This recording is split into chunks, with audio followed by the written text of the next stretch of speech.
Get ready, students, for hunt. The problem hunt.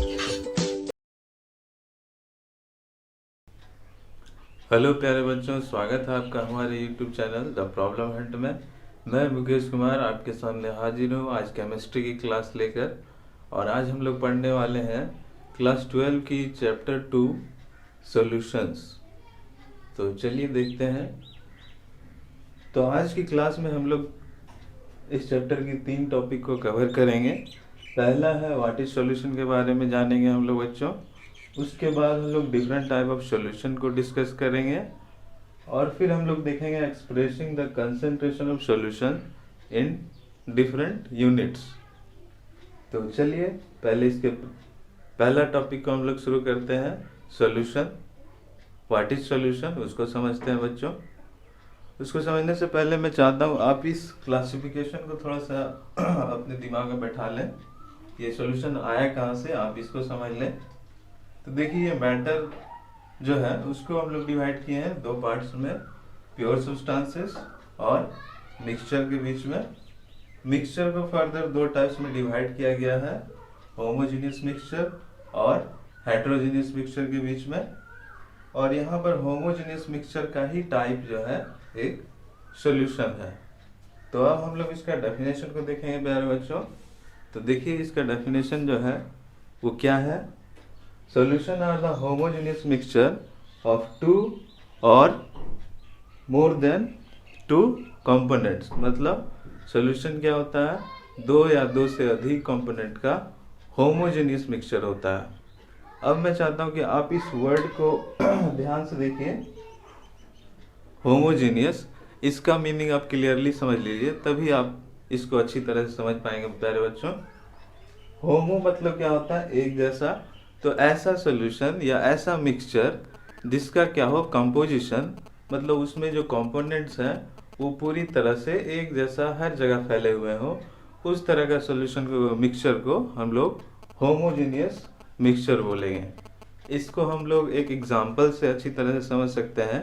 अगर मैं एक एग्जांपल लूँ solution of water and salt का, तो सॉल्ट जो है उसमें पूरी तरह से पूरे सॉल्यूशन में इक्वली डिस्ट्रीब्यूटेड होता है। अगर हम लोग उसका ऊपर से कुछ मात्रा को लें या नीचे से लें, आपको उसका कंसंट्रेशन जो है, उसकी मात्रा जो है वो हर जगह एक जैसी रहेगी। तो इस तरह से होमोजेनियस मिक्सचर को हम लोग क्लियरली समझ सकते हैं। तो अब देखिए इसका जो डेफिनेशन है आपको क्लियर हो गया होगा सॉल्यूशन का। सॉल्यूशन क्या है, solution are the homogeneous mixture of 2 or more than 2 component. तो इस तरह देखिए एक और चीज इसका डेफिनेशन से क्लियर हो रहा है कि जो सॉल्यूशन है उसमें 2 या 2 से अधिक कंपोनेंट हो सकते हैं। तो अगले टॉपिक में हम लोग उसी के बारे में देखेंगे, जब कंपोनेंट के आधार पे किस तरह से हम लोग सॉल्यूशन को डिवाइड किया गया है। प्यारे बच्चों, जैसा कि मैंने आपको सॉल्यूशन के बारे में बताया, तो सॉल्यूशन का जो डेफिनेशन था उसमें होमोजेनियस मिक्सचर और कंपोनेंट के बारे में मैंने आपको समझाया कि किसी मिक्सचर, किसी सॉल्यूशन में 2 या 2 से अधिक कंपोनेंट हो सकते हैं। तो देखिए कंपोनेंट के आधार पे हम लोग सॉल्यूशन को अलग अलग टाइप्स में डिवाइड किए हैं। तो देखिए on the basis of component solutions are classified as binary, ternary, quaternary and so on. जिस तरह से कंपोनेंट की मात्रा बढ़ती जाएगी और इसी तरह से और भी इसके नाम हैं। लेकिन हम लोग इस चैप्टर में यहाँ पर केवल इस बाइनरी सॉल्यूशन के बारे में डिस्कस करेंगे। बाइनरी सॉल्यूशन मतलब जिसमें केवल 2 ही कंपोनेंट होंगे, 2 से अधिक उसमें नहीं हो सकते हैं। तो इस पूरे चैप्टर में हम लोग केवल बाइनरी सॉल्यूशन पे ही अपना डिस्कशन को रखेंगे, केवल इसी के बारे में आपको इस चैप्टर में पढ़ना है। तो देखिए बाइनरी सॉल्यूशन जो है उसके 2 मुख्य पार्ट्स होते हैं, उसके 2 मुख्य कंस्टिट्यूएंट कंपोनेंट्स हैं। वो क्या क्या है देखिए, सॉल्यूट एंड सॉल्वेंट। इसके बारे में आपने प्रीवियस क्लासेस में भी पढ़ा होगा, वहाँ पे भी इसके बारे में थोड़ी बताई जाती है। तो देखिए सॉल्यूट और सॉल्वेंट के बारे में हम लोग समझ लेते हैं। अब सॉल्वेंट क्या है, सॉल्वेंट किसी भी सॉल्यूशन में वो कंपोनेंट को हम लोग बोलते हैं जो लार्जेस्ट क्वांटिटी में उसमें अवेलेबल है, मतलब लार्जेस्ट क्वांटिटी में जो उसमें पाई जा रही है उसी कंपोनेंट को हम लोग सॉल्वेंट बोलेंगे। और सॉल्यूट क्या होगा, उसका जस्ट अपोजिट, मतलब जो कम मात्रा में उसमें मौजूद है उसको हम लोग सॉल्यूट बोलेंगे। तो देखिए इसका डेफिनेशन में यहाँ पे लिख दिया हूँ। Solvent it is a component that is present in largest quantity is known as solvent. अब देखिए यहाँ पर एक और चीज, यहाँ पे इससे हम लोग कंक्लूजन निकाल सकते हैं कि किसी भी सॉल्यूशन में अगर कोई चीज ज्यादा मात्रा में है तो स्वाभाविक है वो उस सॉल्यूशन का फिजिकल स्टेट को भी डिसाइड करेगा। मतलब अगर आप एक सॉल्यूशन ले रहे हैं जिसमें आप वाटर ज़्यादा डाल रहे हैं और सॉल्ट को कम डाल रहे हैं, तो उस पूरे सॉल्यूशन का जो फिजिकल स्टेट होगा वो क्या होगा, लिक्विड स्टेट में होगा, क्योंकि उसमें वाटर ज़्यादा मात्रा में है। तो इसलिए सॉल्वेंट के बारे में आप एक और चीज़ याद रखिएगा कि ये क्या करता है, सॉल्यूशन का फिजिकल स्टेट को डिटरमाइन करता है। मतलब सॉल्यूशन किस स्टेट में पाया जाएगा उसको वो डिसाइड करता है। सॉल्यूट को मैंने आपको समझा दिया, ये क्या होगा, ऐसा कंपोनेंट को बोलेंगे जो उसमें कम मात्रा में मौजूद है। प्यारे बच्चों, हमने देखा types of solution on the basis of number of component present in that solution. अब हम लोग देखेंगे types of solution on the basis of solvent. Solute और सॉल्वेंट को मैंने आपको पहले क्लियर कर दिया। तो अब हम लोग सॉल्वेंट के आधार पे, मतलब किसी सॉल्यूशन में सॉल्वेंट क्या है, सॉल्वेंट का स्टेट क्या है, फिजिकल स्टेट क्या है, सॉलिड है, लिक्विड है या गैस है, इस आधार पे भी सॉल्यूशन को डिवाइड किया गया है 3 कैटेगरीज में। देखिए पहला है गैसियस सॉल्यूशन, दूसरा है लिक्विड सॉल्यूशन और तीसरा है सॉलिड सॉल्यूशन। तो देखिए यहाँ पे मैं एक पूरा लिस्ट बनाया गया आपके लिए, इसको आप कॉपी में लिख सकते हैं वीडियो को पॉज करके और इस एग्जांपल को देखते हैं। देखिए पहला है गैसियस सॉल्यूशन।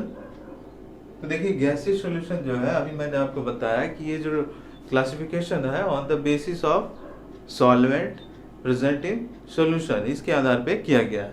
तो देखिए गैसियस सॉल्यूशन में सॉल्वेंट देखिए क्या है, गैस है, और सॉल्यूट जो है वो गैस, लिक्विड या सॉलिड कुछ भी हो सकता है। तो देखिए इसका पहला जो एग्जांपल है गैस सॉल्यूशन, मतलब इसमें सॉल्यूट भी गैस होगी और सॉल्वेंट भी गैस होगी। तो इसका एग्जांपल देखिए, कॉमन एग्जांपल जो हमारे बीच देखने को मिलता है वो क्या है, mixture of oxygen and nitrogen gases. मतलब oxygen gas and nitrogen gas आपस में मिक्स है, तो ये क्या हो गया, एक गैस गैस सॉल्यूशन का एग्जांपल है जिसमें सॉल्यूट गैस है और सॉल्वेंट भी गैसियस स्टेट में है। अगला देखिए लिक्विड गैस सॉल्यूशन का एग्जांपल, इसमें क्या है, लिक्विड सॉल्यूट है और गैस यहाँ पे सॉल्वेंट है। देखिए इसका एग्जांपल क्या है, chloroform mixed with nitrogen gas. यहाँ पे क्लोरोफॉर्म जो होता है वो लिक्विड स्टेट में पाया जाता है, ये देखिए, और ये जो है नाइट्रोजन गैस, ये तो आपको पता ही है, ये गैस स्टेट में होती है। अगला देखिए सॉलिड गैस सॉल्यूशन का एग्जांपल, इसमें सॉलिड क्या है, सॉल्यूट है और ये गैस सॉल्वेंट है। इसका एग्जांपल है camphor in nitrogen gas. Camphor solid होता है, आपको पता ही होगा, और ये नाइट्रोजन गैस गैस स्टेट में है। इसी तरह से लिक्विड सॉल्यूशन का भी देखिए यहाँ पे 3 एग्जांपल्स दिया गया है गैस लिक्विड सॉल्यूशन का।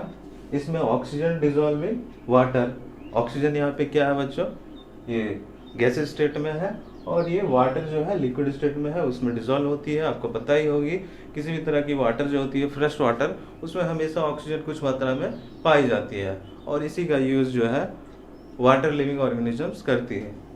अब देखिए लिक्विड सॉल्यूशन का एग्जांपल इथेनॉल डिसॉल्विंग वाटर। अब इथेनॉल के बारे में आपको पता ही होगा, क्लास 11 में आपने इसके बारे में पढ़ा होगा। इथेनॉल एक हाइड्रोकार्बन होता है, इसको हम लोग सिंपल भाषा में वाइन्स प्रिपेयर करने में इसका यूज किया जाता है। तो देखिए इथेनॉल डिसॉल्विंग वाटर इथेनॉल को वाटर में डिसॉल्व किया जाता है। तो ये जो सोल्यूशन बना वहाँ पे इथेनॉल भी लिक्विड है और वाटर भी लिक्विड है। अगला देखिए solid liquid solution. Solid liquid solution में इसका एग्जांपल देखिए ग्लूकोज डिसॉल्विंग वाटर। ग्लूकोज आपको पता होगा सॉलिड होती है, क्रिस्टल फॉर्म में पाई जाती है। नॉर्मल जो हम लोग यूज़ करते हैं ग्लूकोज का जो दवाई वगैरह या पीने का जो आता है बस वही ग्लूकोज है ये। तो ग्लूकोज डिसॉल्विंग वाटर।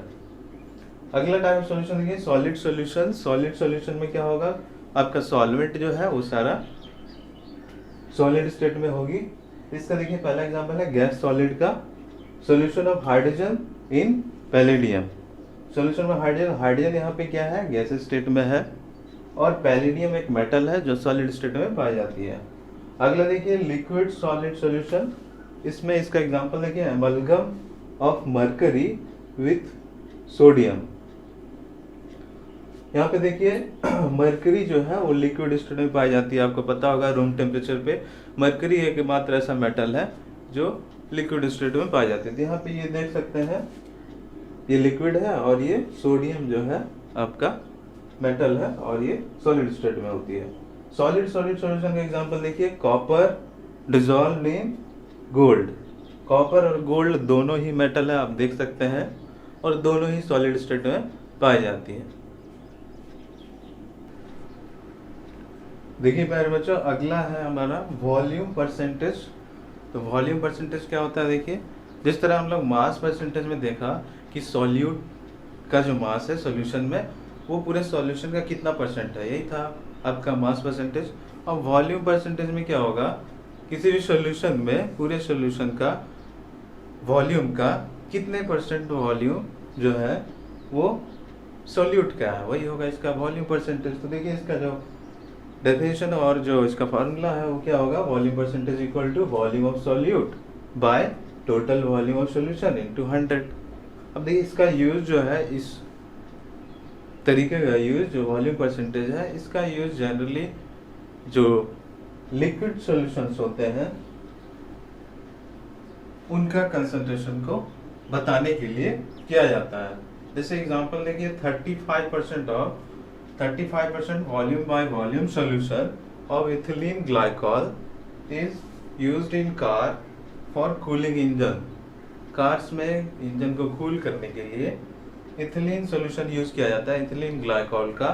तो उसका जो यहाँ पे कंपोजिशन है 35% वॉल्यूम बाय वॉल्यूम कंपोजिशन जो है बताने के लिए यूज किया गया है। अब चलिए अगला देखते हैं हम लोग। प्यारे बच्चों हमने देखा टाइप्स ऑफ सॉल्यूशन के बारे में। अब देखिए इस चैप्टर का अगला टॉपिक है एक्सप्रेसिंग कंसंट्रेशन ऑफ सॉल्यूशन। मतलब सॉल्यूशन जो है उसका कंसंट्रेशन को एक्सप्रेस करने का अलग अलग तरीके को हम लोग सीखेंगे। अब देखिए इसमें कंसंट्रेशन वर्ड आया है, इसका मीनिंग समझ लीजिए पहले ये क्या होता है। कंसंट्रेशन मतलब क्या होता है, किसी भी सॉल्यूशन में सॉल्यूट की कितनी मात्रा है उसी को हम लोग कंसंट्रेशन से डिस्क्राइब करते हैं। तो देखिए इसको बताने का दो तरीका है, एक है क्वालिटेटिवली और दूसरा है आपका क्वांटिटेटिवली। क्वालिटेटिव तरीका जो है उसमें क्या किया जाता है, बिना सॉल्यूट की एग्जैक्ट मात्रा बताए हम लोग जो है दो अलग अलग सॉल्यूशन के बीच में डिफरेंस करते हैं। तो इसमें दो टाइप्स हैं, पहला है डाइल्यूट सॉल्यूशन और दूसरा है कंसंट्रेटेड सॉल्यूशन। डाइल्यूट और कंसंट्रेटेड सॉल्यूशन को समझने के लिए मैं आपको एक एग्जांपल से अच्छी तरह से क्लियर करना चाहता हूँ। जैसे मान लीजिए मैं एक वाटर का सॉल्यूशन ले रहा हूँ जिसमें 1 लीटर वाटर ले रहा हूँ और उसमें मैं 100 ml ऑफ इथेनॉल डाल रहा हूँ। तो ये जो सॉल्यूशन बना, अब इसको एक पहला सॉल्यूशन मान लीजिए जिसमें क्या है 1 लीटर जो है आपका वाटर है और 100 ml इथेनॉल है। अब एक दूसरा सॉल्यूशन हम लोग लेते हैं जिसमें क्या किया गया, 1 लीटर वाटर ले रहे हैं और इसमें हम लोग क्या कर रहे हैं, जो सॉल्यूट है इथेनॉल यहाँ पर उसकी मात्रा हम लोग बढ़ा दे रहे हैं। इसको ले रहे हैं हम लोग 500 ml। अब यहाँ पे ध्यान दीजिए ये जो 500 ml लिया गया है सॉल्यूट वो कभी भी सॉल्वेंट से ज़्यादा तो नहीं होगा क्योंकि 1 लीटर हम लोग वाटर ले रहे हैं, तो उससे कम ही रहेगा, बस उसकी मात्रा बढ़ जाएगी। इसमें 100 ml है और यहाँ पे क्या किया गया है, 500 ml लिया गया। तो इससे जो मिक्सचर बनेगा, इससे जो सॉल्यूशन बनेगा वो एक कंसंट्रेटेड सॉल्यूशन कहलाएगा, और इससे जो एक सॉल्यूशन बन रहा है वो एक डाइल्यूट सॉल्यूशन कहलाएगा। अगर हम लोग सिंपल भाषा में समझें तो डाइल्यूट सॉल्यूशन क्या होता है, इसमें जो है सॉल्यूट की मात्रा कम होती है, एक पतला सॉल्यूशन होता है। और ये कंसंट्रेटेड सॉल्यूशन जो होता है ये गाढ़ा सॉल्यूशन होता है, इसमें जो है सॉल्यूट की मात्रा रिस्पेक्टिवली थोड़ी ज़्यादा होती है। तो क्लियर हो गया होगा आपका डाइल्यूट और कंसंट्रेटेड सॉल्यूशन। तो ये था आपका क्वालिटेटिव तरीका, लेकिन ये जो तरीका है ये बहुत ही कंफ्यूजन क्रिएट करता है, क्योंकि इसमें क्या है, एग्जैक्ट अमाउंट ऑफ सॉल्यूट कितनी % है ये क्लियर नहीं हो रही है। तो इसीलिए एक क्वांटिटिव तरीका को डेवलप किया गया है। तो यहाँ पे देखिए क्वांटिटिव तरीका से जो है कंसंट्रेशन को बताने के लिए ये 5 तरीके हैं। पहला है मास परसेंटेज, दूसरा है वॉल्यूम परसेंटेज, तीसरा है आपका मास by volume percentage, fourth is parts पर मिलियन, एंड सबसे लास्ट का है मोल फ्रैक्शन। तो देखिए इसका पहला जो तरीका है मास परसेंटेज, उसको हम लोग पहले देखते हैं बच्चों। What is mass percentage? Mass percentage को समझाने से पहले मैं आपको थोड़ा सा मैथ्स की ओर ले जाना चाहता हूँ। मैथ्स में हमने परसेंटेज चैप्टर पढ़ा होगा प्रीवियस क्लासेस में, 10th में, और फिर उस 11th में भी आपको कुछ देखने को मिला होगा। तो मास परसेंटेज को समझने से पहले परसेंटेज का जो कॉन्सेप्ट है वो आपका क्लियर होना चाहिए मैथ का। मैं थोड़ा सा उसका रिवीजन कराना चाहता हूँ, थोड़ी सी आपको उसकी जानकारी देना चाहता हूँ। परसेंटेज आपने पहले भी इसका यूज़ किया होगा, जिस तरह से आपके एग्जाम्स में मार्क्स आते हैं तो परसेंटेज निकालने के लिए हम लोग क्या करते हैं, नंबर ऑफ मार्क्स जो आपका आया बाय टोटल मार्क्स करते हैं इनटू 100। तो यहाँ पर भी वही किया गया है बच्चों। मास परसेंटेज में देखिए, मास परसेंटेज मतलब क्या हो गया, मास of solute dissolved, percentage of solute in given solution. मतलब इसका देखिए फॉर्मूला क्या हो जाएगा, मास of solute by total mass of solution into 100 करेंगे। तो मास परसेंटेज क्या है, मास ऑफ सॉल्यूट प्रेजेंट इन पर 100 ग्राम ऑफ सॉल्यूशन। इसका डेफिनेशन में इस तरह हम लोग लिख सकते हैं। और इसका जो फॉर्मूला होगा वो देखिए यहाँ पे लिखा गया है। जिस तरह परसेंटेज निकालते हैं, मास ऑफ सॉल्यूट ऊपर लिखे, टोटल मास ऑफ सॉल्यूशन नीचे, और इनटू 100 कर दिए। सिंपल है। अब देखिए इसका यूज कहाँ पे होता है, इस तरीका से कहाँ पे जो है सॉल्यूशन का कंसंट्रेशन को आपको बताया जाता है। तो देखिए इसका यूज इंडस्ट्रियल पर्पस में होता है। इंडस्ट्रीज के सेक्टर में केमिकल्स का कंपोजिशन जो होता है किसी सॉल्यूशन का, वो मास परसेंटेज में व्यक्त किया जाता है। जैसे देखिए इसका यहाँ पर एक एग्जांपल लिया गया है। कॉमर्शियल ब्लीचिंग सॉल्यूशन जो होता है उसमें 3.62 mass percentage of sodium hypochloride in water. मतलब ब्लीचिंग सॉल्यूशन जो है उसमें 3.62% mass of sodium hypochloride water में डिसॉल्व है। बस आपको इतना समझना है। अब चलते हैं हम लोग अगले तरीके, मास परसेंटेज हो गया। अब देखिए अगला है वॉल्यूम परसेंटेज, देखते हैं आगे। प्यारे बच्चों देखिए कंसंट्रेशन ऑफ सॉल्यूशन को बताने का जो तीसरा तरीका हमारा मास by volume percentage. Mass of bye volume percentage देखिए क्या होता है, मास of solute, it is the mass of solute dissolve in 100 ml of solution. मतलब 100 ml ऑफ सॉल्यूशन में कितनी मात्रा सॉल्यूट की डिसॉल्व है, उसी को हम लोग बोलते हैं मास बाय वॉल्यूम परसेंटेज। जैसा कि इसका नाम है मास, पहले मास लिया हम लोग सॉल्यूट का, और नीचे जो है वो वॉल्यूम लिया गया है सॉल्यूशन का। तो देखिए इसका फॉर्मूला क्या होगा, mass by volume percentage equal to mass of solute by volume of solution into 100। और इसका यूज जो है, इस तरीके का यूज मेनली जो है मेडिसिन एंड फार्मेसी के सेक्टर में किया जाता है। मेडिसिन और फार्मेसीज में दवाइयों पे जो कंपोजिशन लिखा हुआ होता है, दवाइयों की जो पूरी उसकी बनावट लिखी होती है, आपने ध्यान से देखा होगा रैपर्स पे, तो वो हमेशा जो है मास बाय वॉल्यूम परसेंटेज में ही लिखा हुआ रहता है। समझ गए बच्चों? देखिए अगला तरीका जो है चौथा हमारा पार्ट्स पर मिलियन। पार्ट्स पर मिलियन का मतलब क्या हो गया? पर मिलियन पार्ट्स ऑफ सॉल्यूशन में, मतलब किसी सॉल्यूशन में सॉल्यूट और सॉल्वेंट का जितना भी पार्ट है उसका पर मिलियन पार्ट में कितना पार्ट जो है सॉल्यूट का है या फिर उस कंपोनेंट का है जिसका हम लोग पार्ट्स पर मिलियन के जरिए कंपोजिशन को बता रहे हैं, उसी को हम लोग बोलेंगे पार्ट्स पर मिलियन। तो इसका डेफिनेशन देखिए, it is the parts of component per million that is 10 to the power 6 part of the solution. और इसका यूज कहाँ पे करते हैं बच्चों? देखिए it is used when a solute in is present in traces quantity, मतलब जब सॉल्यूट जो है बहुत ही कम मात्रा में अवेलेबल होता है सॉल्यूशन में, तब हम लोग ppm का यूज करते हैं उसका कंसंट्रेशन को बताने के लिए।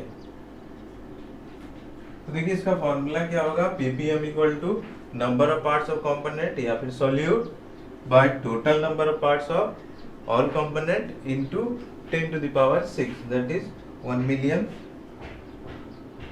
देखिए इसका यूज कहाँ पे होता है? कंसंट्रेशन ऑफ पॉल्यूटेंट, एटमॉस्फेयर में जो पॉल्यूटेंट की मात्रा होती है या फिर वाटर में जो पॉल्यूटेंट की मात्रा होती है उसको हम लोग जनरली ppm में एक्सप्रेस किया जाता है।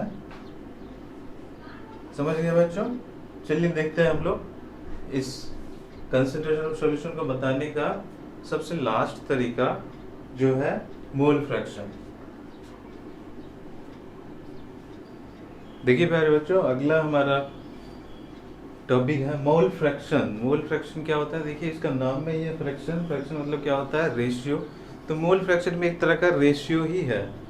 ये किसका किसका रेशियो? देखिए it is the ratio of the number of mole of one component. One component में यहाँ पे हम लोग सॉल्यूट या सॉल्वेंट कोई भी ले सकते हैं, to the total number of moles of all component in solution. मतलब सॉल्यूट या फिर सॉल्वेंट का कितना नंबर ऑफ मोल्स है सॉल्यूशन में by total number of moles of solute plus solvent, उसी को हम लोग बोलेंगे मोल फ्रैक्शन। तो देखिए इसका फॉर्मूला क्या होगा? देखिए इस यहाँ पर एक बात ध्यान देने वाली है। मोल फ्रैक्शन जो है हम लोग सॉल्यूट या सॉल्वेंट किसी का भी निकाल सकते हैं। बाकी जो तरीके थे कंसंट्रेशन को बताने का, मास परसेंटेज या वॉल्यूम परसेंटेज, उसमें हम लोग क्या कर रहे थे? केवल सॉल्यूट का परसेंटेज निकाल रहे थे मास के रिस्पेक्ट में या फिर वॉल्यूम के रिस्पेक्ट में।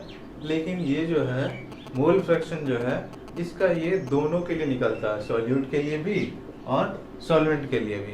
तो इसीलिए देखें यहाँ पे बाइनरी सॉल्यूशन के बारे में हम लोग डिस्कस कर रहे हैं। तो यहाँ पे देखिए दो ही कंपोनेंट हो गए, सॉलिड और सॉल्वेंट। तो मान लिया एक सॉल्यूशन है जिसमें Na number of moles of solvent है and Nb is number of moles of solute है। तो देखिए mole fraction of solvent in solution अगर निकालेंगे तो इसके लिए देखिए क्या फॉर्मूला आएगा? x इक्वल टू, देखिए मोल फ्रैक्शन को x से डिनोट किया जाता है। a यहाँ पे हम लोग क्या कर रहे हैं?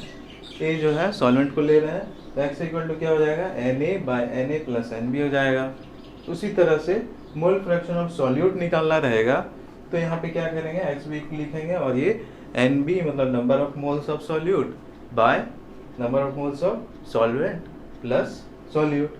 तो इस तरह से हम लोग मोल फ्रैक्शन जो है सॉल्यूट और सॉल्वेंट दोनों का निकाल सकते हैं। तो समझ में आ गया बच्चों? तो ये था आज का हमारा क्लास बच्चों। मुझे उम्मीद है आपको ये क्लास अच्छी लगी होगी, सारी चीज़ें क्लियर हुई होंगी। मिलते हैं हम लोग अगले क्लास में बच्चों। तब तक के लिए आप हमारे चैनल के साथ जुड़े रहिए और देखते रहिए और ज़्यादा से ज़्यादा लोगों तक हमारे चैनल को पहुंचाइए। धन्यवाद। मिलते हैं अगले क्लास में। For latest notification and update, subscribe our channel and press the bell icon.